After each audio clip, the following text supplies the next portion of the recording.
Good evening. This is Kevin Hauser, aka Tattoo. Welcome to the Miles Franklin live Q&A. We are here in Andy's backyard. He decided today to do it from the wonderful Florida weather. And there he is. Hello, Andrew. Well, you start without me? Well, listen, 60 seconds, we're up. We're on a timer, so I started without you. And I don't think I've seen or spoken to you in what feels like weeks. I didn't see it all this weekend. No. Saw you maybe for like a pseudo drink, but why are you turning that away? I don't know. Positioning better. Just positioning it better because I'm dark. Yeah, So the lighting won't be so good. that's fine. It's all good. Say hello. Hi. How you doing? Okay, good. Just you beat me to my own house. I did. Well, no, I didn't. Kind of. Well, I was writing an order, but it was quite a bit. It was kind of nuts today. I woke up not on the great side of the bed this morning, and I had a lot of aggravation. And looking forward to tonight. Yeah, good things. Good things. Okay. Good. Yeah. Good times. What are we talking about today? There's a bunch to talk about. Let's see what we got going on here. I think the first thing we should think about or talk about is, I guess, the war, number one, and how it's really affecting metals. I think one of the things that was surprising to most, again, we talked about it, was that silver and gold didn't sustain the initial pop that it had, given the fact that typically it is a good store of metal in times of uncertainty, given the fact that it's a universal type A good store of value. store of value, because of the fact that there's not contingent on any one different fiat currency, whether it's the United States, whether it's the euro, whether it's any of the other currencies. People like to actually put money into gold as Well, and they are, universal. Jim Sinclair, like I said last week, it's called MOPE, Management of Perception Economics. They're managing the perception of the whole situation. The last thing they want is oil flying, gold and silver flying, the dollar collapsing. Right now, oil and the dollar are both rallying. We'll see which one the market abandons first. Well, my guess is it's the dollar. But I don't mean to interrupt you, but oil today had quite a ride. You're talking about went to 115, 116 on the futures today, almost, and then closed down almost $9. You see that drop straight down like that again. This is management of perception economics, and Jim Sinclair used to always say that, and it's true. And every single time that gold and silver should take off, they don't. Right. It's almost like the inverse of what you expect. Do the opposite, of course, and that's what the big traders do. They count on it. They do. And they count on, it's called painting the tape. They count on the logic being inverse to what one would expect. I think if you were just to take the contrarian view every time everyone was so sure it was going to take off, you probably would have done well. But it doesn't change anything. Look at the deliveries. Even here again in February, so far, we've already seen somewhere like 30 plus million ounces, I believe, in that neighborhood, delivered on the March contract, and there's still a whole bunch of time left to go. The open interest is 9 times the available silver in there. And I just think that the big money is using these opportunities to stand for delivery and to subsidize what it is they're getting, at the same time killing that second bird with the one stone and maintaining the perception that all is okay here. Keep on walking, nothing to see here. Yep. But the deliveries betray everything else. As far as there's definitely some logistical disruptions that this war has been creating. In Dubai, given the fact that the airspace has been closed and a lot of flights grounded, a lot of the gold is now stuck there. And from what we're hearing, in the UAE, which ranks as one of the top refiners and bullion exporters, they're also a big conduit for a lot of the shipments in the UK and Switzerland and African countries. They are actually, some of the dealers are having to sell their gold at discounts because they can't get it out at $30 or so less of an ounce.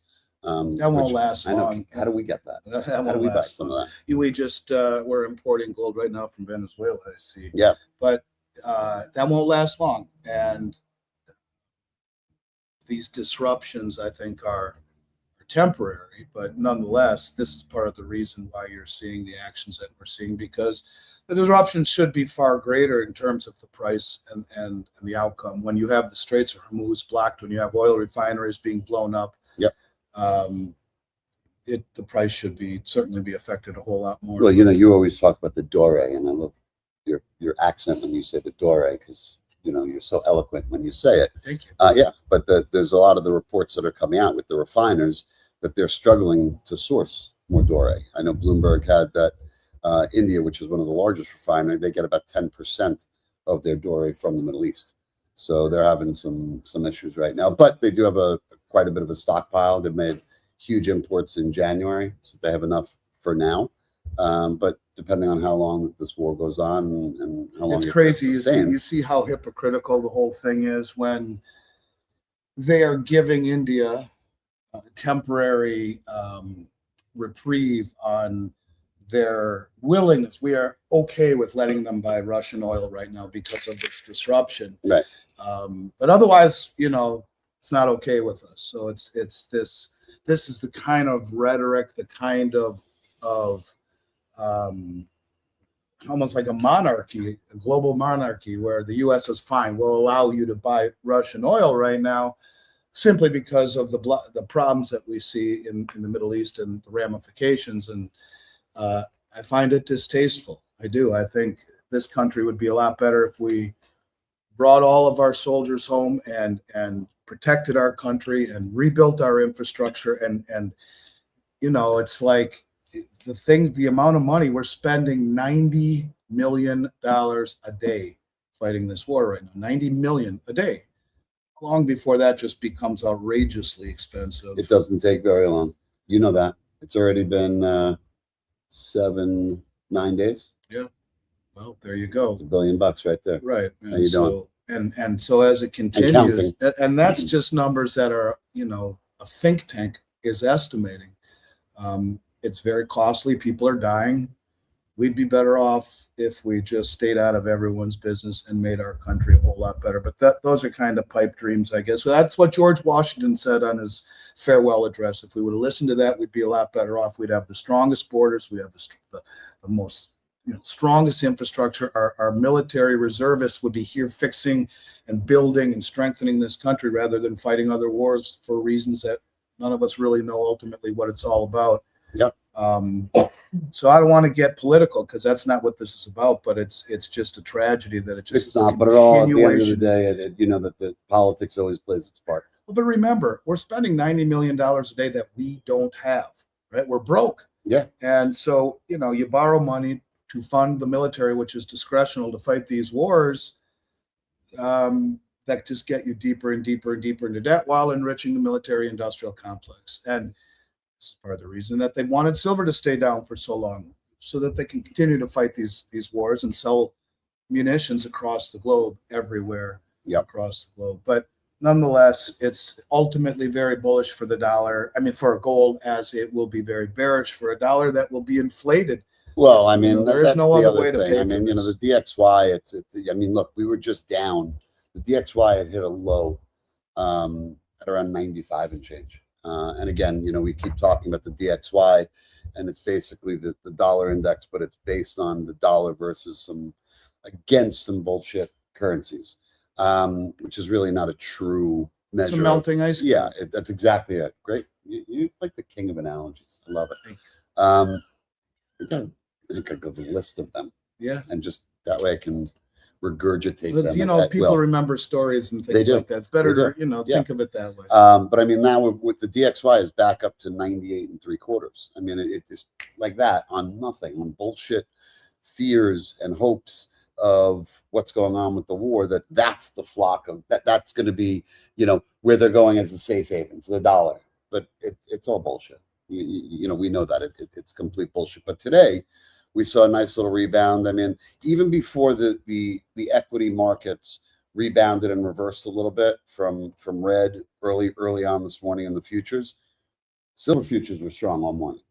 All through last night, I woke up I went to bed fairly early, but woke up at 11 o'clock last night, then woke up again at 2, then again at 3, then again at 4:30. Then I got a client gave me an order at 5 a.m. Do you see that as being a problem?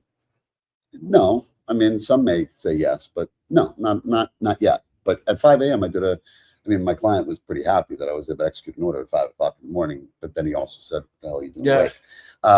But yeah, Jimbo, I take care of you. But that was it. So 10 gold maples sold to you at a very, very good price, by the way. At 5 in the morning, he was lucky to get it. But yeah, so futures were strong all day. I think that this was, for me, a very positive sign that silver is showing some resilience in the face of everything that we're seeing. I think it's a lot of the time you read these articles, has silver, kind of blown its load? Is it, has it made the shot already? Are we over? And, the truth is it's not over. It's kind of just beginning. It is just beginning as far as I'm concerned. Yeah. On many levels. There was some numbers that I wanted to mention here. But let me take a look here. Well, while you're doing that, I just want to say, because I had read some statistics over the weekend that I thought was pretty interesting, with regard to where the gold is and where the dollar is.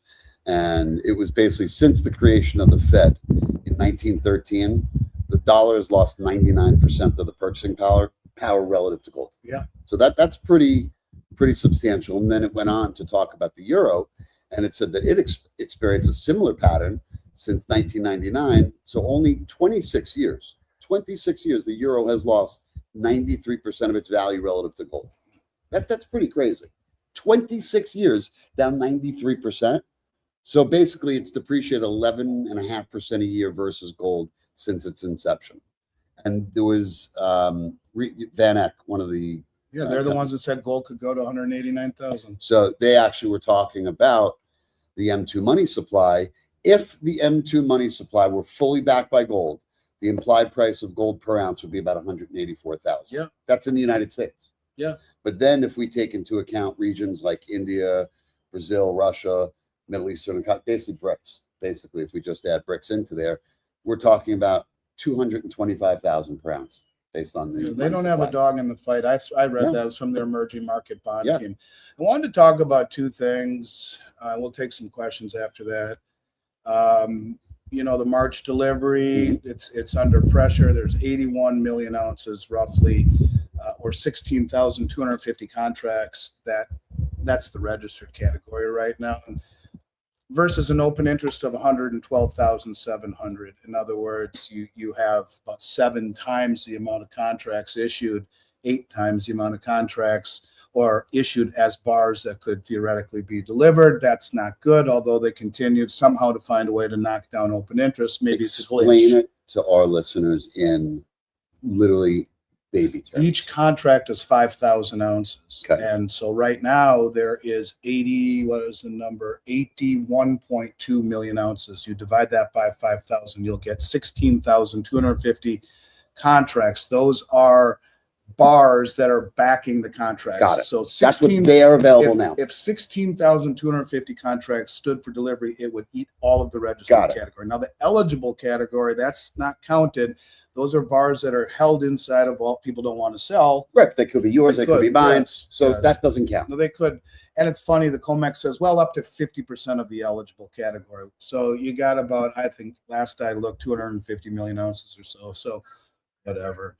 But it's not for sale. Anyways, the open interest right now with, what's the date today? The 8th or 9th? Today's the 9th. So we got 3 weeks left, 2.5 weeks left. There's 112,700 contracts open interest at 5,000 ounces a piece. That means they could 650 million, roughly, whatever the number comes out to be. Yeah, 112.7 times 5,000. Right. So that's roughly the number. That's what could, if they all stood for delivery, then we are basically, shit out of luck. Well, the whole thing blows up. But correct. We've already seen 6,615 contracts stand for delivery already, which is 33 million ounces. So it's 563.5 million ounces. But I want to talk about something that I find to be very, very, very interesting. And here's another way that the media co-conspires with the big banks to create or paint a narrative. So GLD last week saw $4.2 billion worth of gold leave the fund in a single week. And that's at all-time high prices nearly, right? So GLD just recorded the single largest weekly outflow in its 20-year history. Now, in the media, they will tell you that that shows people are moving, the outflows are leaving to find alternative assets, that they think the gold run is over. Mm-hmm. Yet, if you look at it, we've seen these massive outflows and the price is held rather stable, right? If you have that kind of volume leaving, you would think the prices would get blown up. What I am trying to say to you is that this is one way that I think the big money, the big money, is stealing from the ETF in essence to hide their intentions. And stealing is the wrong word. The authorized participants can create or redeem what they call baskets. And those baskets are 100,000 shares each. And in essence, what they do is they create or they go out and accumulate, purchase shares, create them themselves, and then they redeem them themselves through what's called share redemption and can take the metal out. And so when you see a large outflow, they will tell you that it's the big money repositioning, and it's the big money that is trying to find another place to put their money. You should reallocation of assets. Yeah, and instead, this is the APs, the authorized participants, which are the big banks, that are taking gold out and silver out of the ETFs very privately without going into the open market and creating what the Commitment of Traders report sees and standing for delivery, which is very, very, very visible. And so this is why I hate GLD and SLV. Not only are they, fully custodied by JP Morgan and BlackRock, but the big authorized participants can create these shares and then pull the metal out quietly. And it's kind of like when we saw the price collapse in silver from 120 down to 65. The prospectus says there's a time lag between when they will book the order and then the shares are created. The shares are only created when the bars go in. So they booked the order at $120. The price collapsed, and at the very bottom, 38 million shares are created, found their way into, and they're only created when the metal is deposited. Right, so it's almost, did they really buy it in the 60s but take the orders at 100 plus, knowing it was going to collapse? These are the things that the ETFs allow. If you own an ETF, you're part of the problem. Get out. And the funny thing is that you bring up the ETFs because, again, I know that ETF gold holdings rose to an all-time high in January. So even though there was craziness going on, the gold-backed funds, they continued to add to their assets in February. They added 26 tons of gold last month. Their total holdings was almost 4,200 tons. And even with the pullback in gold, these gold funds hit new all-time highs of $701 billion. So, I understand it just, this was the 9th consecutive month of positive ETF gold flows globally. And I think the only other 2 times that it happened that way with 9 months was during COVID and during the financial Armageddon.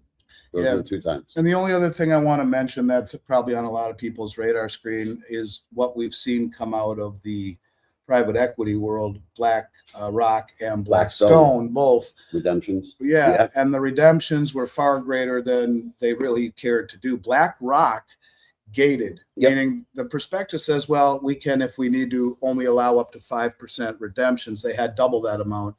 So they paid the 600 and whatever million out of the 1.2 billion in requests. They gated it and said they will pay the rest later. Blackstone did the opposite, and they did it, I think, to save face because, in essence, their managers, the PMs in themselves, they came up with $400 million and put it into the fund so that they could do some redemptions. But the point of it is that once you start to see private equity, which was sold to the public as being very liquid, quarterly liquid, the realization is that it's not really that liquid, especially if everyone wants their money at once. And if you see a liquidity problem where people start saying, instead of what's the share price, how do I get my money back? That's a problem. And once you see that jump from private equity, it goes directly to the banks and to the insurance companies and to the reinsurance companies. Then you really have a problem, but don't worry. I'm sure it's contained, just like we've been told before. So I think there are a lot of things that can happen as not only a result of this war, but a result of a wayward sense of trust around the globe. We talk about it every week, trust and the breach of trust that we're seeing all over the place. I think that's yes, common theme here. And so indirectly, these kind of things can spill into places like private equity, BlackRock and Blackstone. And if that gets into trouble, the spillover creates things that no one even saw coming. I mean, look, if you're talking about Blackstone and BlackRock putting, collars and gating on redemptions, I do think it's a reason to raise your eyebrows. Of course and it worry about is. I mean, you're talking about monsters, huge Goliaths in the industry, and they're saying, well, hold on, we're not going to give everybody their money. And there's some reality that if they dump everything, you blow up the fund. But that's the point. It's that, if enough people say, give me my money, then you have a problem. And so liquidity is an issue in an environment, little by little, then all at once. As liquidity dries up, first there's a little bit and a little less and a little less, and bang, it's all gone. And then what? And people need their money, and then the whole system starts to break, like we saw in 2019. Let's take some questions. All right, here we go. Starting off with Henry Padilla. If you would address the issue of GSR getting to an attractive place, and also the issue of gifting precious metals to families so as to avoid leaving them a tax situation. Certainly I think that the GSR, an attractive place, still stands to reason. Andy and I still believe, at least I'm not going to speak for him, but I know what his numbers are. As we approach getting under 50 is a good time to start to peel back a layer of the onion from your silver and start putting into some gold. As it goes down, maybe another 5 or 7, GSR points from there, you peel back another layer and you start doing another little bit by little bit. That way you're always taking a little bit from a higher, or a lower GSR, ratio.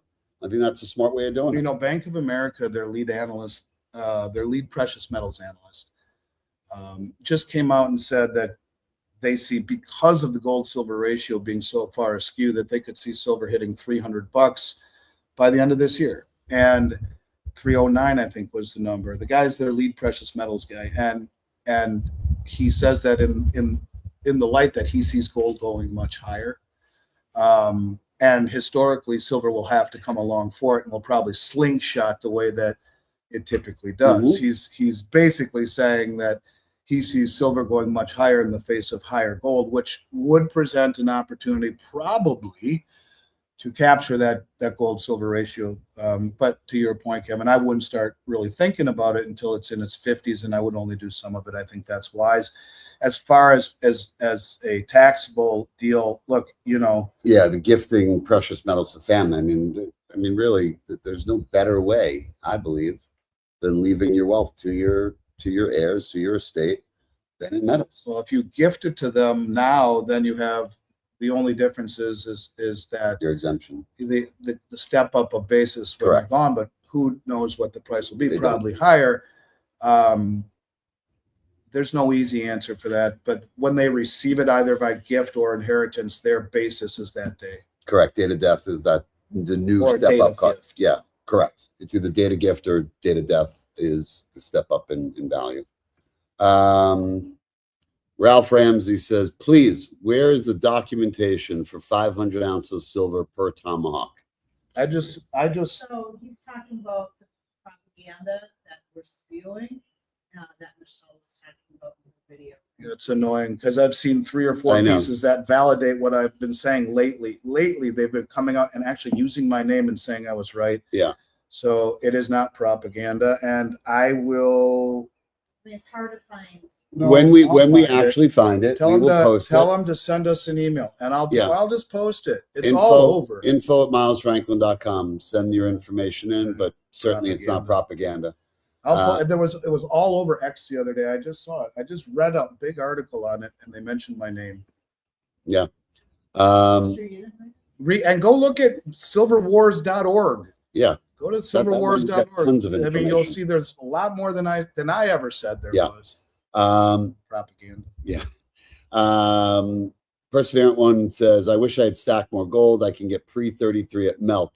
Is it worth it? Yes. AIs, when do you think the spread will be back below 50 to 1? We love pre-33 gold. And I don't think there's any really better value than the pre-33 gold right now. A few years ago, you were paying almost the same in premium as spot.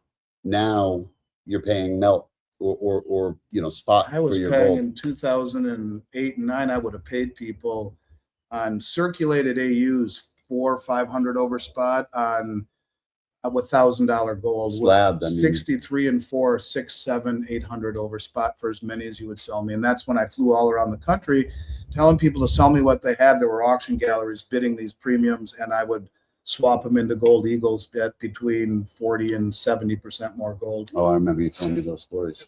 Became Diamond Elite on Delta. Yeah. Met a lot of my clients, flew to their house, boxed it up, sent it back, and traded them gold eagles. It was probably the best deal for my clients I've ever done. got a really nice gift in the early ages from one of your clients. I got several. Yeah. One lady sent me a box of Swiss traveler's checks. You have any left? No. Can I have some? Nope. Okay. Very, very wrong, but that's okay. All right, another one from okay, that's the one that you were just talking about. Let's just bypass that one. So here we go. At what ratio do we swap silver for platinum? It's at 25 to 1 now. It's funny. I went to go see a buddy of ours, and remember I spoke to Bob. Bob, he told me about it. He was right too. Yeah, gold he to told platinum. me that he told you that. Yeah, he was, and he was right. He was right on. And Silver to platinum. Silver to platinum. Well, he told me then it was gold to platinum, and he also hooked me up because I was able to buy another 4 platinum eagles, which I couldn't find anywhere. Bob had them. Well, they had just gotten them in, yeah, and I bought them. Yeah, I filled my tube. I'm very proud. Right on. So yeah, it was good. Let's power our way through a bunch of questions. Yeah, all right, let's go.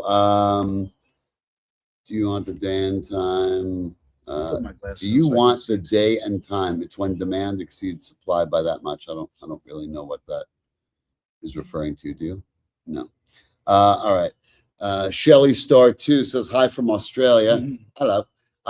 Andy, would you please give us an idea of when you think silver is finally going to hit 200 per ounce? Many thanks. I can answer this one for you. Great, because you know I can't. Okay, it's going to hit 200 after it hits 150. There you go. Like you're like Karnak. Hey, listen, I just know. When you know. Remember Karnak? Yeah, of course. I'm like this. Yeah. When you know, you know. Why is CME halting trading at the end of the day today? I didn't know that the CME did halt trading. Did you? I'm sure it's just a glitch. Yeah, I'm sure it is. I mean, We've if seen it's 4 of metals, them then it's a already. glitch, right? I mean, it's unbelievable. 2 of them on the upside, 2 of them on the downside, but it's just a glitch. We'll look into it. I wasn't aware of it. We were swamped, but I know it's definitely trading right now because I see that the futures right now are at 87.53, and for the day it's showing up $3 and just about 1 cent, which is about a 3.5. Gold is sitting right now at 51.42, up around 38.10 from the close. So they're both on platinum sitting at 21.79. So CME is rapidly losing credibility because of this nonsense. Sweeney 55. How long can the price difference continue between East and West? Until there's no metal left to sell. Yeah, and I think we're literally one big delivery away from that happening. Yeah, and a lot of people are confused because I read an article from my buddy Alistair McLeod, and I even think he was confused that saying it's not possible to arbitrage because the VAT eats into the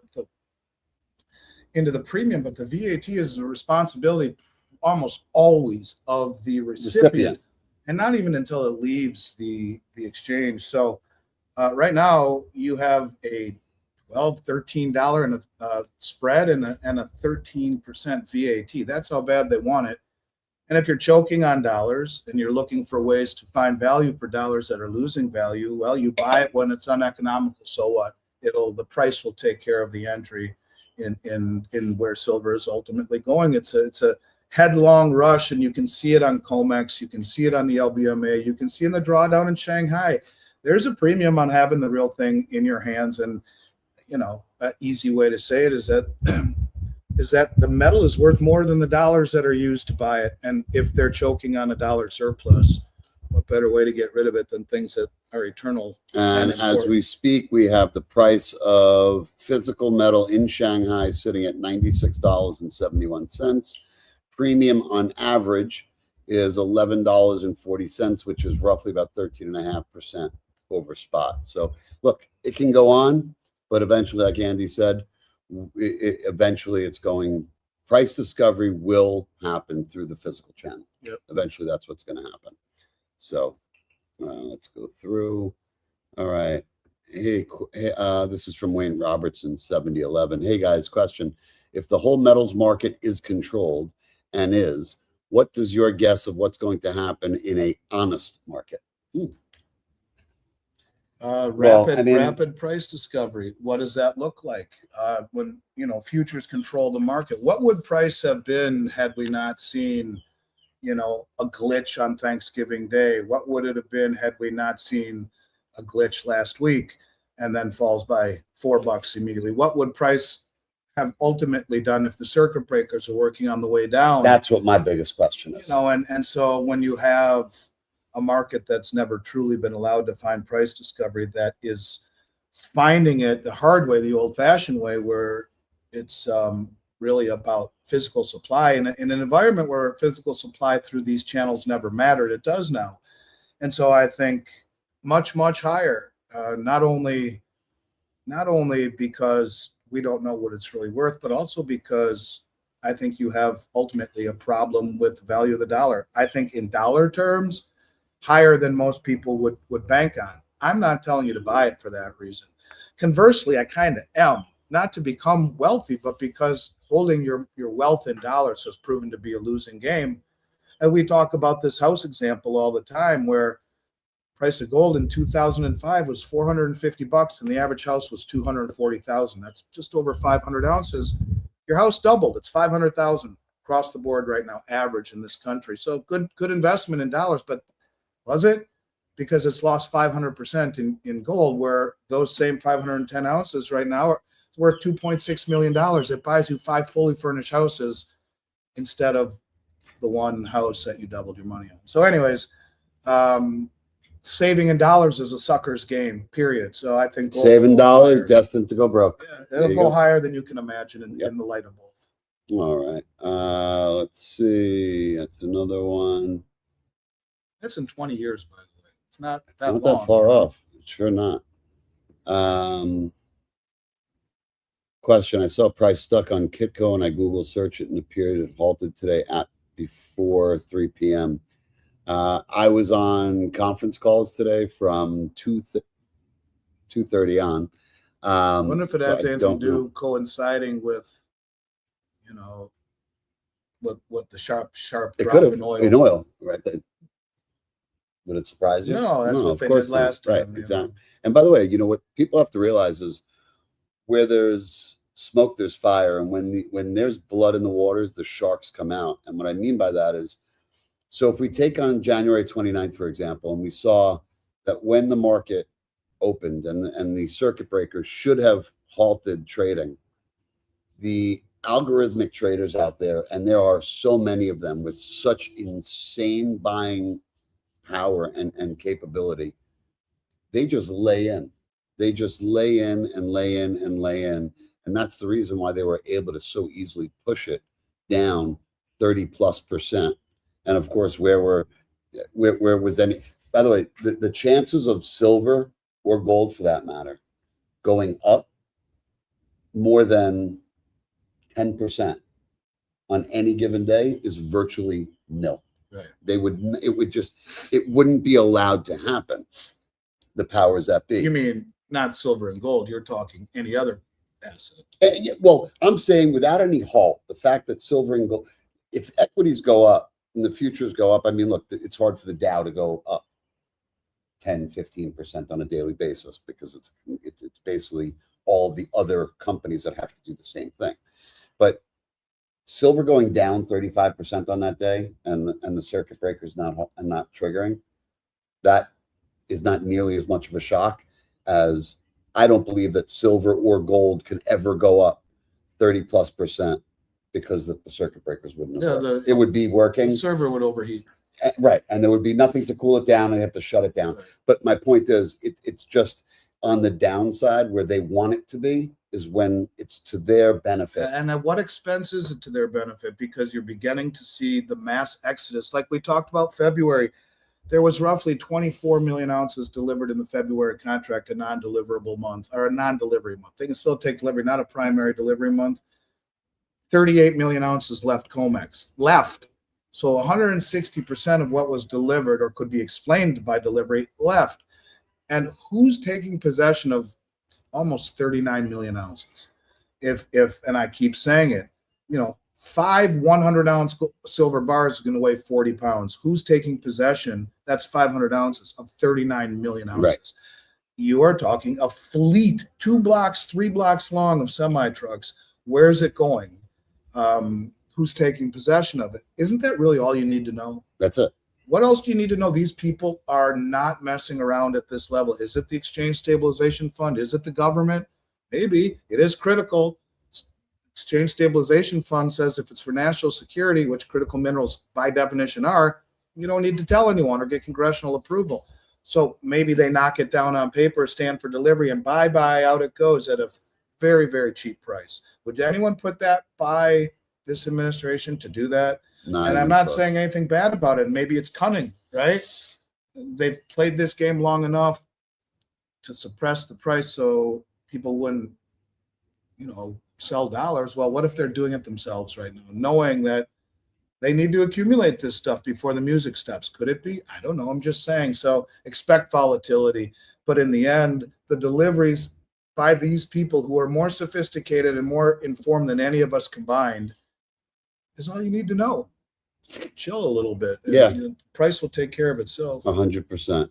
PJ Bowler, 3129. If the military will always require silver, which they will they ever let silver reach its true price in the market? Well, that's what we're talking about. I think that at the end of the day, true price discovery will come from the physicality of the market. Well, first of all, silver is inelastic, and the propaganda I'm spewing about silver needs in the military industrial complex, go to silverwars.org, check it out. I'll find the article that was just printed, and it was fantastic. Someone sent it to me as well. I'll send it. I'll post it.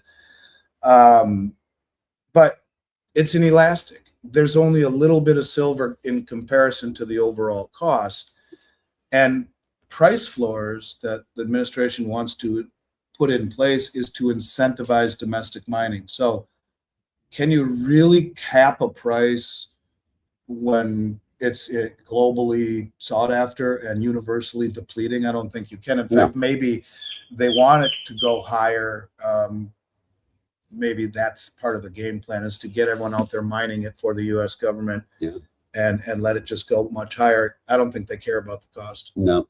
And some of these questions are going to be a little bit similar. So Rita Rataski, I apologize about the pronunciation, but I'm doing my best. It's so rude. I know. Why are gold and silver not going through the roof with the Iran war going on? Well, we kind of answered that. Yeah, it's through the roof. That's what I would say. I know, and you would say roof. I would say, what's this? Yeah, That's a tough. Put a message up real quick. Yeah. Everyone say happy birthday to Tom. Hey, Tom Hall, 7250. It's March 9th, and it's his birthday. Happy birthday, Tom. I think Andy is going to want to sing to you. No, Tom, sorry, I've lost my voice. Not a good singer, Tom. Happy birthday, brother. Happy birthday, my more man. Happy and healthy. Yes. Next week he'll sing. Healthy. Next week he'll sing to you. My dad's birthday in a couple of days. The 11th. Oh, that's Wednesday. That's when I leave. Andy leaves too. That's right. Literally. That's right. You're going with Russell. I'm going to be alone with your brother-in-law for 2 days. That ought to be. Settle down, Rusty.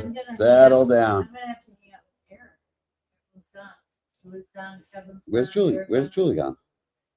You guys are going to. Oh yeah, see oh yeah. I forgot she's coming with me. She's your wife. I forgot she's coming with me. Wow. Yeah, I'll be gone for a few days, but Josh will be taking over for me, who did a wonderful job. That's So, literally going to be all my. all right. So yes, the reason, look, as we talked about, it's Mold. almost the inverse relationship. You know, it's management perception. That's what he's It will talking about. go much higher. It's the tail wagging the dog, the futures market controlling the price so people don't freak out. Okay, here's a good one for Rand.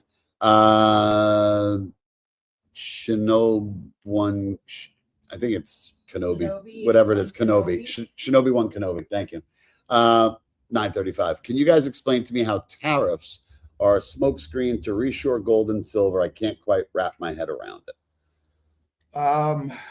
So the way that they would do it is for years to suppress the price. It would be done in concert with 8 Western banks, some in Europe, some in Canada, some in here, United States. They would short the paper price in New York where the price is calculated, where it's affected. If you dump paper on New York, on COMEX, the price goes down. It's really the only place where price is actually set. So they would short the paper price in New York, driving the price down, and then take a corresponding long position in London, primarily on paper. And they would trade back and forth, they being the US, like let's say it's JP Morgan and Deutsche Bank. They would go back and forth with one another in paper called warrants. You own it, I own it. I'll buy it from you, you buy it from me. And they exchange money back and forth. And the gold would be shifted from their account inside the LBMA to JP's account, back to Deutsche Bank. And it really would never move. Once in a while, less than 1% of these contracts would stand for delivery, send it back. And so more or less, not a whole lot of gold flowed like we're seeing now into the COMEX. It would have just largely been in the form of paper warrants unless there was a little bit of delivery for whatever reason, legitimate reasons. And so they would do this in concert with one another to suppress the price. For gold, it's Gibson's paradox, the inverse relationship of real interest rates and the price of gold. We want the West to seem strong. Our bond market, their bond market, Germany, UK, France, here, all over. Their currency seems strong. The euro, this was done in concert for the West to rule the world. My beliefs, whether it be military or with currencies and with bond markets. Less than 1% ever stood for delivery. So Trump comes aboard, and I think he got to the banks and said, look at all the inflows that we've seen for 16 straight months, unabated, month over month over month over month, unabated. I think he went to the banks and said, now here's supposition. This is my guess.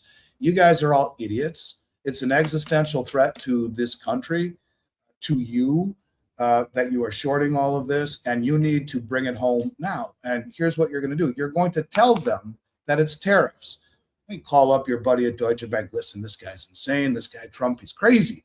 Looks like he's going to put tariffs on us. You got to ship that stuff back. We got to cover. We got to cover everything up. Don't worry. It's only a one-way deal. We'll all end up coming back. But just go ahead and send it back. We got to cover for now. And all that metal came back largely. And then the Economic Times says that JP Morgan has flipped to long, along with the majority, if not all, the banks in the United States. So all that metal came back. Where did it go? Where's it leaving to? Did he then say it will then be sold to the Exchange Stabilization Fund to cover your positions and to make us to build our stockpile? Because why is it leaving? Not all of it, but a lot of it is leaving. Where's it going? Who bought it in the first place? Is it simply to cover? So you would cover the West, the banks in the United States, and then you would sell it to the Exchange Stabilization Fund, killing 2 birds with 1 stone, leaving who on the hook? Your friends in Europe. What did Tom Luongo talk about? For the longest time, he thinks that this is something Trump is doing intentionally because he believes the European aristocrats are involved with. Now, this is his theory, not mine, but it's compelling when you see Trump start to go after the UK and go after all of these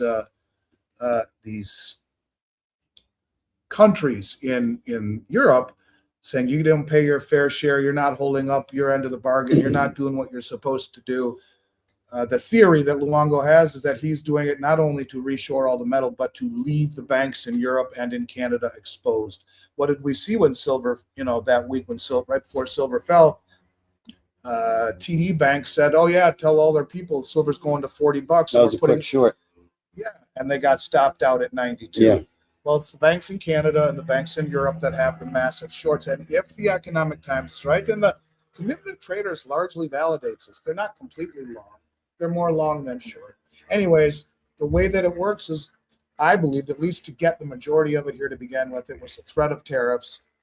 And even though they really never materialized, that's what it was that I think enabled the banks to get the majority of their metal home in a very quick period of time. Very well said. John, do you have that last one up? It kind of struck a nerve. Oh, what did it do? Well, I just thought it was somewhat silly. Where is it? I don't know. Yeah. It was the one with, Oh, I Mila stepped on oh, it was, so then it must not have been. If you can find it, it was something about keeping, you should only put in bullion excess cash or something like that. It was kind of one, but that's you look for that while I get a couple more up here. Here we go. Keith Nystrom. With the shift to 60-20-20, and I think they're talking about the allocation model, do you think that gold, silver capital gains tax will be changed to the same as stocks? Look, I think it's the absolute most ludicrous thing in the world that they consider gold and silver, all metals, a collectible, and that you should be paying more capital gains tax than on any other investment. To be even more ridiculous, they expect you to pay more capital gains on something that you have made money back on because the fiat currency that you're holding has depreciated 99% in the last 113 years. Did you know they put that same collectible capital gains rate on GLD and SOV too? I know. To me, it's an absolute, it's a laughing stock of the tax law. I truly believe that it is absolutely unconscionable that that's the case, that they want you to pay an additional up to 8% greater on any and all these metals, which are not collectible. Not collectible. We're not talking about pre-33s here. And that it's going to be for you, the buyer, to increase your purchasing power to make up for the loss of value that you've held in your fiat. I think it's absurd. So yeah, I certainly hope so. I mean, look, the Sound Money Initiative out there has been doing great jobs and great things with, advocating for no sales tax on That's what happened metals. with the Florida. That's right. Just passed. And I think the Both more House and Senate. that's right. I think the more that the states push in for the sales tax, I think is going to be the lead foot of getting the federal cap gains tax, if not abolished, which I doubt that that's going to be, but at least lowered or reduced to the standard capital gains tax on long-term capital. Well, that's why they're allowed, the states like Florida and Texas are saying when you use the gold and silver for legal tender purposes, probably in the form of a digital app, when Right. it's fully mature, there'll be no sales tax. Correct. On whatever you buy. Correct. So that's the we got this one. How much longer can the paper market control? Andy, why now with the COMEX lower margin requirements? Because there's no open interest. Everyone got fleeced and That's it. they have no one to fleece. So It's amazing what happens when you lose all your business and then how you have to try and derive new business. right, well, the open interest is saying, I go in there, the price goes up, they jack up rates so much I get screwed.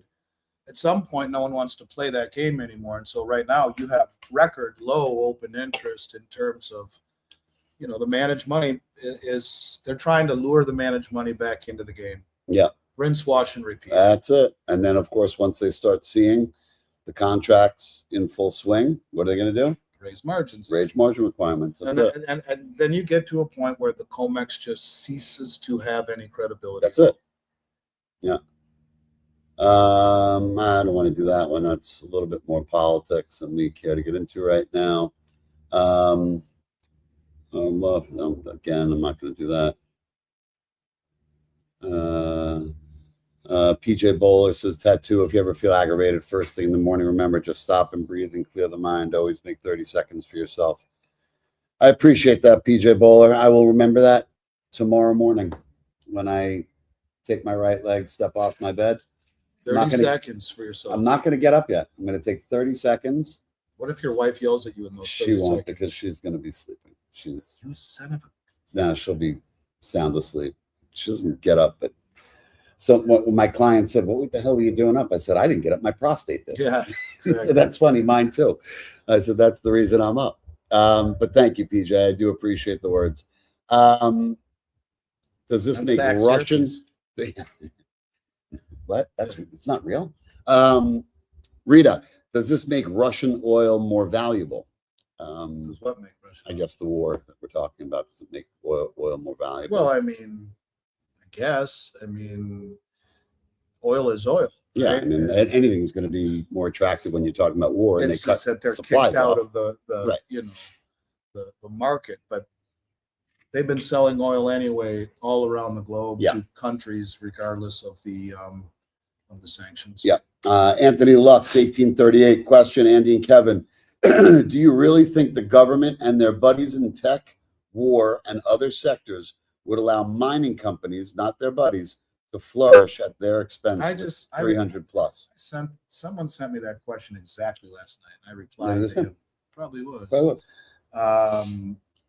I think they will. I mean, everyone wins. If you let the price go higher, you have to, in order to find silver here. I mean, it's disappearing, it's depleting, and it's found near the surface. The big deposits were found forever ago. And if that weren't true, then why would it only be under 20% of all the silver that came to market last year, of which it's going to be another 200 million ounce shortfall again?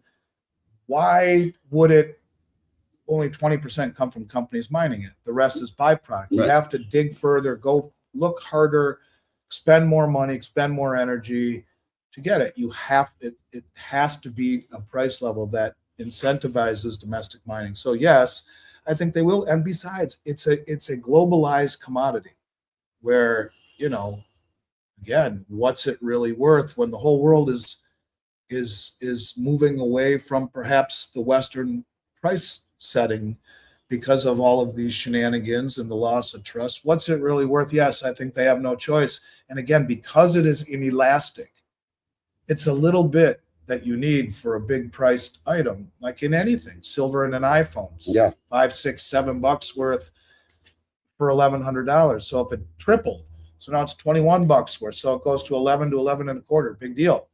They will They're paying it. They will pay it and they will accumulate it. And yes, I do think they will go higher. And I think it will come to a point where managing it becomes next to impossible. This is now going to be, is this going to be the 6th or 7th year?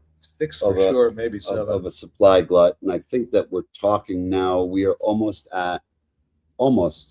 in aggregate, a full years of mining. Silver is what we're looking at right now. Even more than that. And it's going to be getting greater. Way more than that. They only mine 850 million ounces a year or so. So and we're already over a billion. Yeah. Way over. So, yeah. We did that one already. You gotta love this one. Eugene Levy and Walter Matthau show. I don't know. My eyebrows, are they that thick? Wow. Eugene Levy. I mean, Walter Matthau, yeah. But Eugene Levy? I mean, I think I'm a little offended. Eugene from now on. I should have not read that one. He's funny. Yeah. He died. Lee Fury, what do you see in the future of the gold silver ratio? I mean, look, it's a very difficult question to answer. You should try. I definitely think that it's not going to be 65. I think that if we look now, and I think that when we look back and we look at the historical average, which is, depending on which statistics you look at, somewhere between 40 and 45. I think that also for a good number of years did not take into account the utility that silver now provides that it did 45 years ago or even 20 years ago. So the utility now is far, far greater and has a much greater reach in technology and solar, in so many different industries. And many of those industries are growing extremely fast. So I would say that I believe that near-term average that I look at is probably going to be somewhere in the neighborhood of around 30 is what I'm looking at. I I'd buy think it. that's a fair It estimate. was 16-1 for 5,000 years. Right. Yeah. And we weren't using it for nearly what we use it now for. And it was a lot easier to garner then than it is now. That's for sure. All right. Let's go on. Andy, this is from Russell Stover. Love those chocolates. We used to sell those a lot in like elementary school, Russell Stovers. Did you do that? Yeah, no. You did that? No. Didn't have that in Minnesota? You didn't Yeah. sell chocolate Did and we? books? Well, for baseball, we had to sell like stuff, but Like baseballs? if it was chocolate, I would have ended up probably eating it Well, all. that's what we did. I mean, especially those chocolate covered cherries. When Joey Sigil would come to us with the big bags of salt. for our Salt? soft food. Salt. Yeah, He would sell you salt? Yeah. Can't eat salt. Yeah. I definitely can't eat salt. Big But then bag. buy it for. For your water softener. Oh. Yeah, that's That's not nearly as fun as chocolate or books. Well, in any case, Russell Silver wants to know, Andy, with such a premium in the East, why is there any silver left in London or New York? Is this part of the big plan? Well, I mean, I don't know. It's interesting. We don't know how much of it. I don't know how much of it has flown over there, to be honest with you. And realistically, I mean, with 80 million ounces in COMEX is not really a lot at all. Right. But the fact that it's still staying on Yeah. is telling you that it's still being shipped over there. So Yeah. enough. And it's not easy to do. You would have to do an exchange for physical to Hong Kong, where there is a Brinks contract there, and they would truck it over to Shanghai. Would be the way that I would think it would be done. I'm only putting this question up because I know that you Maybe that's why they have trading desks over there in Singapore. Singapore. Yeah. For JP Morgan. Yeah. Yeah, that's them moving their trading desk, supposedly. Yeah. I'm going to put this up only because I know that you're not going to say anything about it. But what do you think about Michael Oliver's prediction that silver could hit $250 before July? Well, he's a very, very, very, very smart man. He's the only one I know who does momentum analysis. He's got more courage than I do. I happen to love Michael Oliver, and I think he's extremely well-informed, very intelligent. And I think that anything is possible. I truly do. I mean, I think that we are probably one event away from something causing an absolute He's back. effect. Hey. She won't leave me alone, so let's bring her up. Cutie. Yeah, it's very possible. Look, anything is possible. I don't put it past it. But remember, in order for us to get to 250, we first have to get back to 100. So let's do you let it think? ride. Yeah. No. No, she doesn't want to take that one. If you think it's going to go to 250, don't say anything. There's your answer. Perfect. All right. That's what me. All right. Next one. This is. I think you always answer this one. What silver mines would you recommend to invest in? Copper too. Copper, Freeport, Macran. Macran, silver, First Majestic. Always. I always forget. It's my biggest. Do you think holding. Keith Neumeyer is getting new shirts made? I don't know. Getting ready to make He should. 4-digit silver? He should. I think it's getting there. Yeah, it's what is my? I never remember the name. It's my biggest holding, and I can never. You say that every single. I always. It's like a brain lock for me. I should know it then by now. Say all that. I like. Just keep talking. I'll come to me. We'll go to the next one. And you'll get it. It is. Yeah, You'll get it. You'll get it. my biggest holding. Stephen Yetman says there is a delivery delay out of Mexico, and this is squeezing the price. Folks, read the newspapers, please. Yeah, I mean, look, that's certainly one of the cases. There's delays all over. You find it yet? No. Okay, we'll keep going. Hang on. Oh, Daniel isn't real. Wants to Pan know American silver is my biggest holding. Pan American. First Majestic and Pan American would be the two that I personally What own. about Dolly? Dolly Varden is exploratory. I do own it, but that's not what I would really consider to be a silver producer. They're not producing, to my knowledge. But I also like the royalty stocks, and it used to be called Silver Wheaton. I think they changed the name to Wheaton Precious Metals. I like that a lot as I well. think they did. Daniel Isn't Real wants to know why am I wearing a vest. You want to answer that one? He's always wearing a vest. I asked, he's going on a beach trip. Why? We live in Southern Florida, go on a beach trip, but Excuse me, where are you going in June? on a beach trip, Where? same place. There you go. But I had no You're choice. going more in the summer. Okay. Yeah. No choice. Yeah, no choice. I know. Horrible. It's a right, right. Hold on. Right, He exactly. did make me It's get like a- he's like quoting Annie. It's a Yeah, hard make me knock get a life. tattoo. You see it right there? Yeah. And by the way, he wants to know what Kevin's gonna make him do for his next tattoo. I said, "Are you going to bring a vest?" He said, "Yeah, I got a couple." Of course I am. You're going on the beach with a vest, I am going like to a life vest well, I do have to wear one when you swim in the on pool, the boat going from St. Martin. but I not have in to the go. pool. Yeah, I have to do this. This is Yeah. Patty Tompkins says, Andy, advice, please. Should I take my money out of my credit union anytime soon or at all?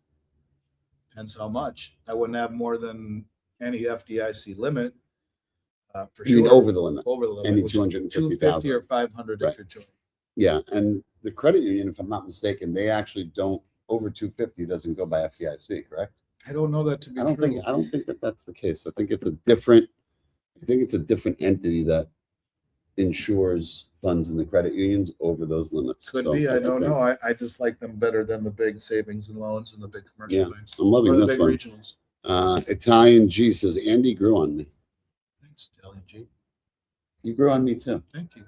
Yeah. You're like a fungus. Yeah. You like to grow. Fungus among us. Yeah. Why is 40% silver half Kennedy's tax, but 90 isn't? I'm in Ohio. It should be the other way around. Yeah, it doesn't.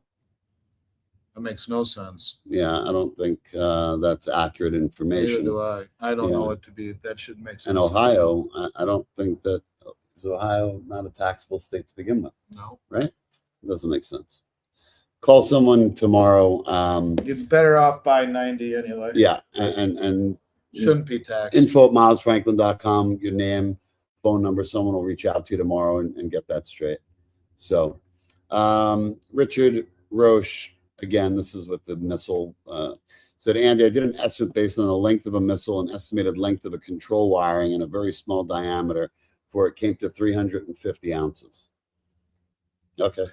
Number one, a kilo is 484.25 ounces.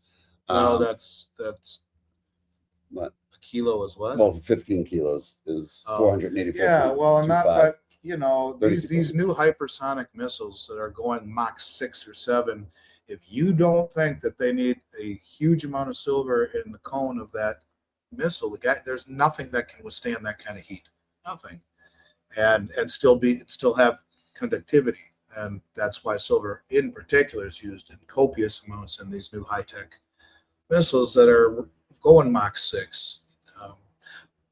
Go to civilwars.org and I will find the article that exonerates all the shit I got from being told by a Department of Defense Insider. worker who Yeah. helped build the Patriot missile. Right. But whatever. Johnny Truck Driver says, Andy, pre-65 silver or pre-33 gold? Pre-33 gold all day. I mean, the better value, silver, they're both amazing values. Well, right you know now. what you're buying? You're basically buying the pre-33 gold at spot. The pre-33 gold it has an allure to it. It's like Marilyn Monroe. Yeah. It's like it's nostalgic. It's like the old Coca-Cola signs. You're talking about Commemorative. It's money that was part of Americana and part of history. yeah, and whereas a dime and a quarter from 1958 isn't really exciting. The although gold Mercury diamonds pieces are cool. very, yes, they are very cool. But the gold pieces are, generally speaking, even the Mercury dimes, which are very cool. You can find some beautiful pre-33s in spectacular shape that are just different. When you feel it, it feels different. Man than has even been holding. man has been in search of gold for 6,000 years. Yeah. It's in our DNA. That is it. So that's another But I one. buy that. I mean, to me, all day long, it's gold. It's just there's something really cool about St. Gaudens and $20 liberties. I know you like the libs better. I Just think because they're older. I know. I just buy happen to coin, like the the Type design. ones from the 1860s and during the Civil War and that kind of stuff. It's very cool. All right. And big. Do you think China will set the physical gold price and leave paper markets useless? Yes, I do eventually, but I don't know when that is. Yeah, It's we're this kind getting of there. I crap think that that we're we're getting doing there. that is pushing it that way, 100%. And it will be connected to a chain of vaults throughout the entire world, the southern half of the world, Moscow, Beijing, the BRICS vault, Singapore, Shanghai, Dubai, and all around the Belt Road Initiative. They're building one right now in Saudi Arabia. It will be a vaulting system connected to one another for settlement. Instead of using treasuries, they will settle imbalances in gold. That is the entire idea, what they're trying to do. And they will set the price once they've siphoned off all of the metal that they possibly can from the Western vaults. Yep. Andy, can you speak of inventory, availability, and sales demand at MFPM? Availability. That's Miles Franklin Precious Metals. Oh, Just thanks. telling you. Availability is okay. Yeah, I think Kevin, you deal with that more day to day than I do. Availability is, I would say, adequate right now. That's what I said. It's okay. Yeah, it's adequate. Another word Or is the one word that in my household is never good. It's fine. Yeah. Fine is not a good word. It's okay. We definitely have metal. We are still waiting on, the thing is, we definitely have seen a very, very large spike in demand. And because of that, a lot of what we sell has already been purchased by us and it's on its way to our facilities. However, that being said, a lot of the times that metal has already been purchased, we are now buying new metals that are now have to make its way back to us as well. So we're always buying. The problem is the prices have been going up. Premiums are still rising. And there are certain things that have dropped a very, very small bit, but we have been seeing intraday bumps quite often. And, it's not that we're deciding to raise prices. Business was insane in January. It was probably the biggest month we've ever had. Oh, without a doubt. I mean, certainly by far in early February. And I think that, I was going to say, why has it gotten so dark? But I think, March has been a little bit of a slowdown. But in terms of bars are still a little bit more difficult to obtain. 5-ounce bars, 10-ounce bars. A lot of that has to do with the refineries. Nothing got sent over because of tariff threats. Yep. And then the refineries all got Correct. jammed up. So there's a lot of different reasons for it, but needless to say, they are still, the kilo bars are certainly a lot more difficult to obtain, as are 10-ounce bars, 100-ounce bars. We have plenty of. I know that we did some large purchases, but I still believe that we have quite a bit of hundreds remaining. We do have 10 ounces. Those can be hundreds. We do, but I think that we did a very large purchase out of. There might be more in, but I think it was either you or me that did one that was might have been Josh either too, for some IRAs that were very, very large. Cool looking bars. They are the greatest. I look greatest, wrapped in the plastic. Yeah. I just showed They come in boxes of five of them to a box. I just showed Mark and Allie in my safe when they were here this weekend. Also, the Engelhards are definitely the ones in the old USA flag. I like those a lot. But yeah, we definitely have. We have Asahis, we have JMs, we have Engelhards, we have Valcambis. We have a bunch, and we're getting all product in. But yeah, just give a call, info at Miles Franklin, send an email, give a call. We'll help you out and let you know what's going on inventory.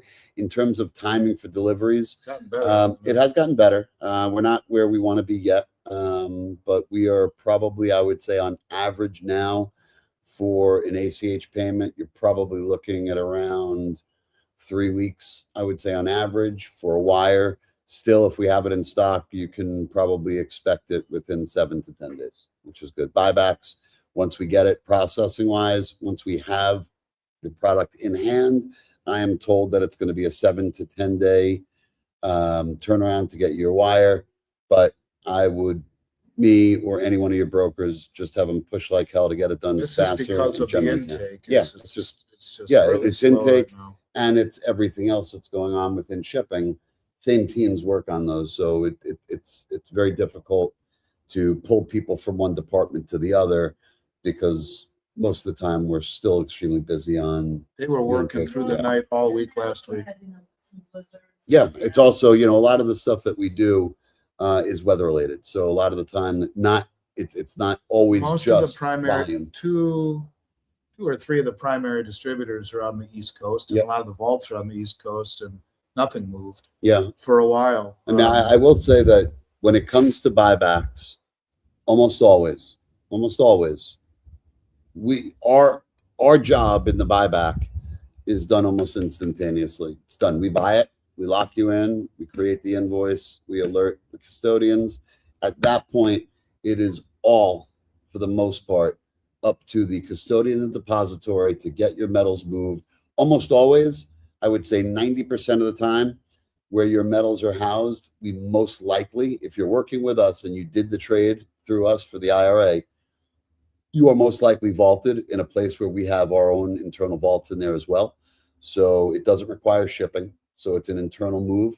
Even though it's an internal move, it is still very taxing and time consuming for those depositories to move the metals to the right place in the right time frame. So we're just at their mercy, and we try like hell to get it done as fast as possible. No matter how many times I tell clients, they always tell the clients, oh yeah, it already moved. Now we're just waiting for funds. But that's not the case. What's truthful is they've submitted a request to the depository to move the metal. I just found this out today, actually, because the custodian said they moved the metal. I said, no. I actually got the paperwork, and it said that the submission was done today. Right. Which means you can expect could be 3, 5, 7 to 10 days for that movement to take place. And as soon as that metal is confirmed, we send monies. That's it. It's not that fast. It's not on us. It's the movement of, and everything has been very busy. So that moves on down from the custodians to the depositories. 100%. Steve Michaels, GSR back in the 50s in 2026. What is a good ratio to move some silver eagles to gold eagles? Thanks, guys. As we said before, if it breaks 50, I would tell you to take a sliver off. Maybe you want to peel off 10, 15% of your silver holdings, roll it into gold. As it moves down another 5 or 7 GSR points, I would do another 10 to 15 and just continue doing it and just rinse and repeat. That way you're always getting a nice little, bump in the price of silver, or the price, the ratio between silver and gold. And you're always just increasing your position that way. Isn't as important as the the ratio. ratios. Correct. Russell Platt Jr., 52. Looks like a tough guy. Got mustache.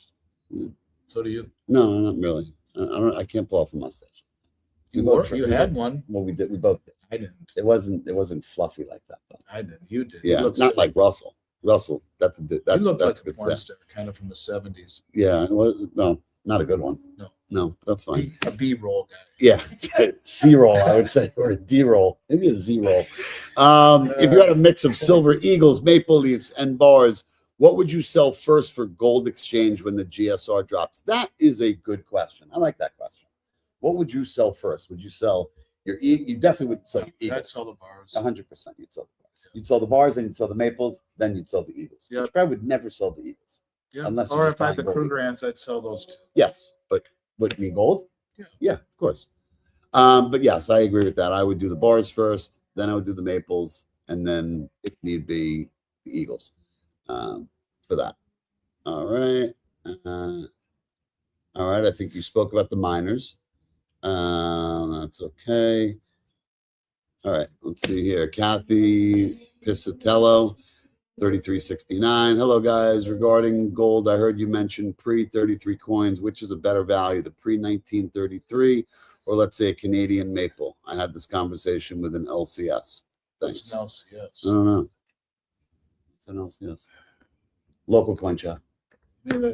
By far, the pre-33 threes, is a better, but you have to know what you're doing. I mean, if you're buying common stuff, great. You don't need to buy rare stuff, but I don't know. I like. And by the way, yeah. Not only that, I mean, what's the LCS charging you for a modern day, gold maple? Is he charging you $250, $300 over spot? If he is, you shouldn't be dealing with that LCS because you're paying way too much money. With regard to a pre-33, I've heard of local coin shops still charging quite a bit over spot for the pre-33s. I think right now, I mean, I think we just, don't we have something on our special this week for a pre-33? You're asking me? I know you don't know, but I think that we just put something out there. Let me just see for today. I think we did it. Let's see. I know there was one last week, but we don't have one this week. But last week we did, and I think it was. That was another one from last week. I'm sorry, just bear with me. It was the. Yeah, it was a 64 cent, and we were doing it at 195 over melt. Over melt, which puts it at just about spot. Right. So that to me is 0.9765 of an ounce, or 9675. I said it before. 0.9675, correct. So you would take the spot price, multiply it times 0.9675, add 195, and that's the cost of your coin. We'll do that right now. What is that? What is that right now? Right now on spot, if we had that special still in effect, Doing the lick thing again. which you can see about doing if somebody wants it, I can potentially do it for you. Let's see. My spot on my portal where we do all of our trading from is currently, and then I will get this. Okay, we are sitting at 5162.40. So 5162.4 times 0.9675 is 4994.622 plus 195. It's going to cost you $51.89. It's going to cost you $30 over spot. It's a way better buy. Way better buy. Yeah, I mean a gold maple right now, even though it's 4.9 purity and it's a full ounce of gold, that's still going to cost you about 145 or so over spot. I mean, most of my career, the 64 cent would have been 15, 18% over spot or more. More than that. I mean, there was a point where you were paying in parity premium to spot. There was a point where you were almost doing Well, it was $1,000 gold and 64 cent would have been 800. Right. Yeah. So I mean, you know, but that was as unusual as it is now on the low side. Well, that's why right now is a sensational time to be buying the pre-33s. No question about it. Chris Crinkle over there. Yeah. Oh, she. Mei Ling Chan 1. You might want to call Eric. Mei Ling. I knew a girl named Mei Lee. I knew her in high school. Maybe it's the same one. So here's a good question, and maybe we should look into this. Mei Ling would like to know if we can offer a precious metals 101 course for those of us who would like to establish a more solid foundation in precious metals, or can you steer us to a good resource for learning the basics? I think that's a good idea. I think that might not be a bad idea. We could float that one out there. Yeah. And say, you know, like a special edition. Yeah. I think that's a smart idea. Maybe we do that on an off, you know, Q&A time. Yeah. We just do a 101. Yeah. I like that. Thank you, Mei Ling. We're gonna put something together for you and all the other people that are interested in that. You're in charge of that. If you don't do it, you get to fall on the stone. Fine, and we'll have it will be by the sword. There's no cap on how many people we can have on this, right? No. Okay, so we'll do that. John, will you make a note of that? A 101 course. Precious metals. Do like a precious metals 101. No. Like a full basics A to Z. Some people may not want to. What spot is? Yeah, exactly. So like the people that it might be too rudimentary for them, they don't have to join it. Good word. Good for you. Good for you. Rudimentary. Yeah. Got a problem with it? No, I'm surprised actually. All right, wonderful. Well, you know, listen, I like the surprise. Would you stop, please? Stop. We already wished Tom a happy birthday. Oh, you know what? I'm going to ask this to Andy and Jonna because I hate it. C. Carvola wants to know, why do I have to log in and remember a password to make a purchase on your website? Don't ask me. Spending a lot of money. Well, so Jonna said because you're spending a lot of money. That's not what she said. But you can do so on a lot of other places they guest checkout. But what I would say is we are definitely going to revamp the login of Miles Franklin. A lot of revamping, because right now as a broker, I am not able to access much of the information you do from web orders. Yeah, I So- mean, it's a very, safety over Correct. over Convenience. convenience. I guess that's But it's probably they- in the end a good thing. things will be changing to make things much more simplistic, much more easy for you and easy for us to help you going forward. So it's all in the works. It's all being done. Yeah, I didn't hear that. You really? I'm going to pretend I didn't hear that. I'm going to pretend I didn't hear that. Okay. Moving forward, because I think I just hit a nerve with Andrew. Does delivery really mean trucking, or is it just a change of tags on the bullion in the vault? Well, delivery in this case means it came into the COMEX. Doesn't mean it left the COMEX. So a good amount left the COMEX, 160% of what was delivered. 38 million versus 23 or 4 million delivered left. That's not always the case. A lot of it comes in and sits in eligible categories where it's still in COMEX. It was delivered into COMEX, but it hasn't left the COMEX market. So there is some of the changing of the delivery tags or moving things around or receipt of metal, and it stays inside the ecosystem. But we're seeing more and more and more leave the COMEX at the same time. Yeah, I'm going to put this one up and see if you can answer it. What do you say to Rick Rule, who says there is no shortage of physical silver? I never heard Rick Me Rule neither. say that Me neither. ever, as a matter of fact. I never did either. So And I know Rick pretty well. I've heard Rick say. we just was sitting down with Jason. I don't think that we. I don't think I've that never that's the heard. case. Rick sold some of his silver because he's a trader, and he bought it when no one was buying it.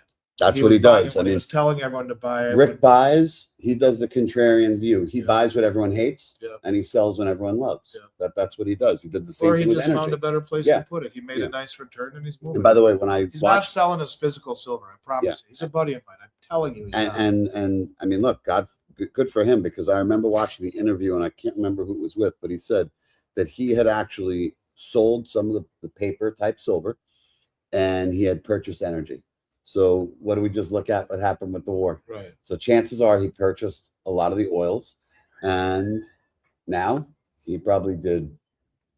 He's a very wealthy man to begin He's a with. trader, though. He Yeah, trades, he does. not a traitor, a Correct. trader. Correct. He trades, and so this is money that he's trading. Very, very not smart money guy. that he's keeping. But Smart I've never guy. heard him say that. Doc 96,737. I'm very heavy in 90%. Will Miles Franklin swap with me for gold? Absolutely will. Not the time to do it, though. The buyback on your Atrocious. 90% is not going to be something that you want to hear. I think right now our advertised buyback is, at last I saw, I want to say it was about 16 below spot. I'm not sure if it's improved at all. I actually It's have just not ridiculous. It's absolutely. I have not ridiculous. done a buyback of 90. You don't want. It's just Not for a while. ridiculous, and it will change. In fact, it's probably the best thing to own and hang on to. I just did that. All And right. that's just because the refiners screwed everything up and the market got all janky. Wayne Robertson 7011 said Michelle's silver video is a must watch from yesterday. Great to send to friends and family. A must watch. Yeah, we were talking about that. Way to go, earlier Michelle. today. Michelle Way to go, McCory. Michelle. Very, very, very smart woman. All righty. So are you. So this is a great question, Nancy. Nancy Paulino says, can you open a precious metals IRA with low funds? So you can, but I don't believe it is the right thing to do. And there's going to be some dealers out there that will do anything and do anything for a sale. I can say certainly I know Andy and myself. Fees will eat you up. That's it. So we always basically like to put a floor on your asset base. I like to say it should be at least at around 15,000 for it to make sense for you to do so. I know you're at what, 20? Somewhere between there, right? You don't want the fees. It's to be an about overwhelming $400 percentage. fees Yeah. on an annual basis just to stay in there and do nothing. It's going to cost you about $395, call it on average, to maintain between custodial and storage fees.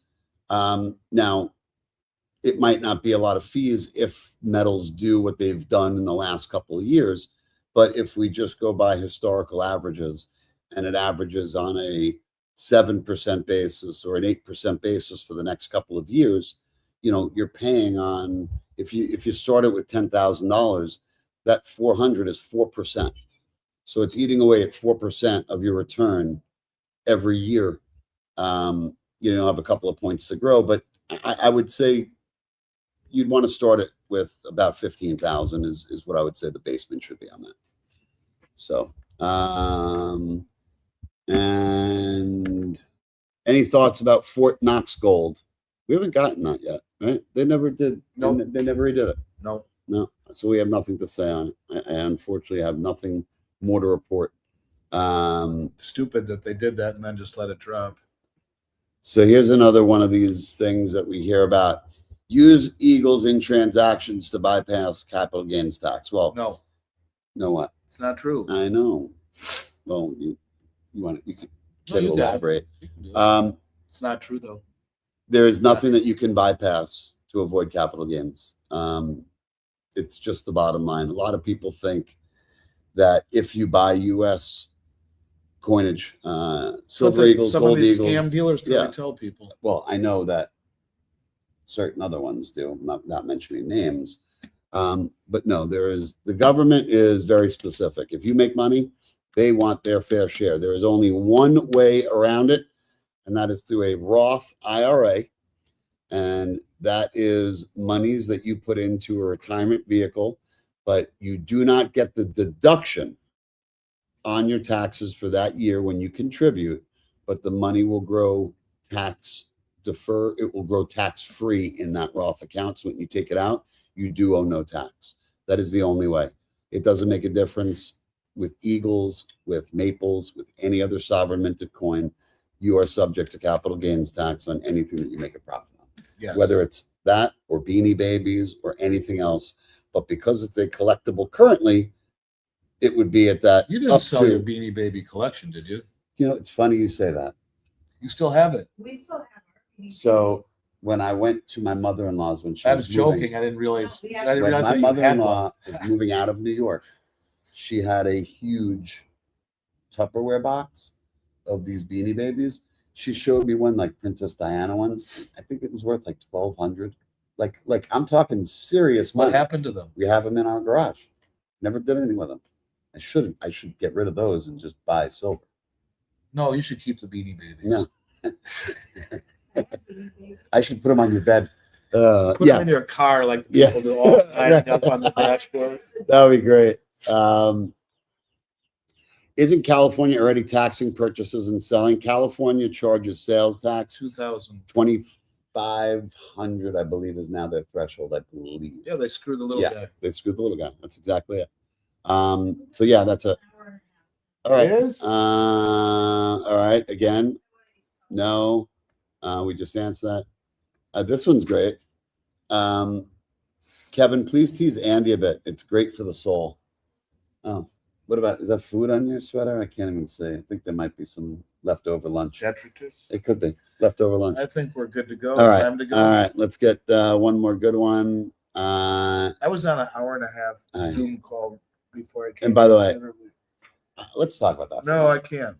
I don't want to. Because I know It that you was a promised your wife I didn't promise anything. 45 minutes. You can't do almost anything for 45 I'm very minutes. thorough. So if it comes to talking, if I ask you what color the sky is, I'm going to get a dissertation for at least 50 minutes on what color the sky is. You can't just have a one-word answer for anything. Although when we're on our show, I feel like, I don't want to say you're curt, but you're much more succinct.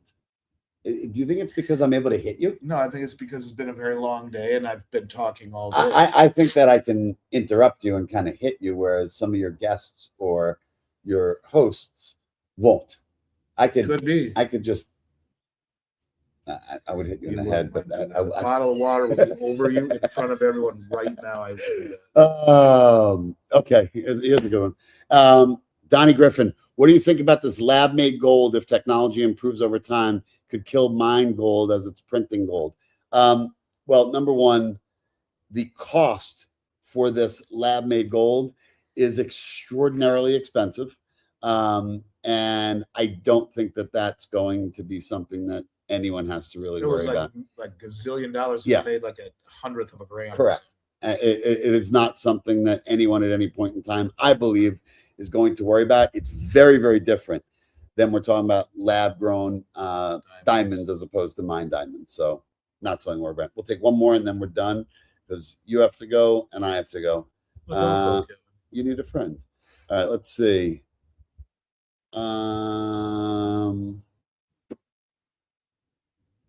Let's go with this one. Which currency will take over after the US dollar? As what, the global reserve? I don't know that there'll be a global. I mean, I don't know. That's a good question. I don't know if anyone can answer that. That's a tough one. That's more of a very big subjective view. I think that what they want is the dollar to no longer be the reserve, but to still be a transactional currency. And I think there'll be lots of transactional currencies to me. And gold is the ultimate reserve asset. It's neutral. It's the only neutral asset out there to which to measure the value of other currencies by. Instead of measuring it by currencies that fluctuate, measure it against gold, and everything fluctuates against it. I agree with That that. is the reserve asset. Yeah. The dollar, I think they would rather be transactional than reserve status so that we could attempt to reshore manufacturing. Yeah. Well, Triffin's dilemma. there you have it.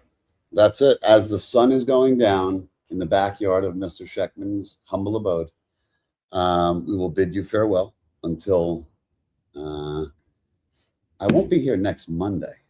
Wait, where are you gonna be? I come back at my flight lands in Miami at 6:00 You might have to do it without Monday night. We could do it on Tuesday. Oh, well, you're busy. What are you? Maybe I'll busy do it doing? without you. You could do it without me. Never done that before. You could do it without me if you want. Would you want me to? Yeah, you have to wear lipstick. You won't even show yourself. I will wear- Me and Neela can do it. I can pull it. That's okay. You go do your thing. Okay. So we'll see. I don't know. Andy might do it alone. He might do it with Jana. What is it? St. Patrick's Which- Day. which day? We can get drunk on green beer while we do it. That's which day is that? That's So that's a good day to do it. that's a good my day to do it. porch. Well, we don't want to be anywhere near Warch. In any case, it's been real. I appreciate you It's been stopping fun. by. Has it been real fun? It's been real fun. It's always real fun. Good. My God, why you plug up more questions? What's it say? Should they tax people wearing vests? Oh, I get taxed. You'd be Trust thrown me. in jail. I would be tax evasion. Yeah. No, I'd certainly pay my fair share. Although I do want to discuss something with you about that thing that my clients were talking to you about, the UNA. Yeah, it's kind of a weird thing, but Okay. we'll figure it out. In any case, we will not be here Monday night. I might. I will not be here Monday night. If Andy wants to wait for me, I will be here Neela might. Tuesday Me and Neela or will do it. Wednesday, anytime. She's But much until then, older than I you. want to thank you for coming by. Want you to keep watching. If you're new here, please subscribe, smash that like button, leave comments. Tell us what you like, what you don't like. That's how we get better at what we do. For anything Let's that say they you don't need, like you. well, that's very possible. But there you go. You can have Michelle here. Even better. That's fine. You'd That never should- get that- past- that's a good. That's a good one. That should only last 4 hours then. Yeah, Yeah. that's If right. you guys have 4.5, 6 hours, yeah, you watch the Q&A with Andy and Michelle. Yeah, there you go. Oh, please. Now what? It's by the way, if it's an under over, without even knowing what the time is, I'm going over. Hands down. We She'll will be back. She'll be an hour We'll put a late. thumbnail up as to when we will be coming back. If not, I hope everyone has a good week and we will see you then. Thank you Bye, much. everybody.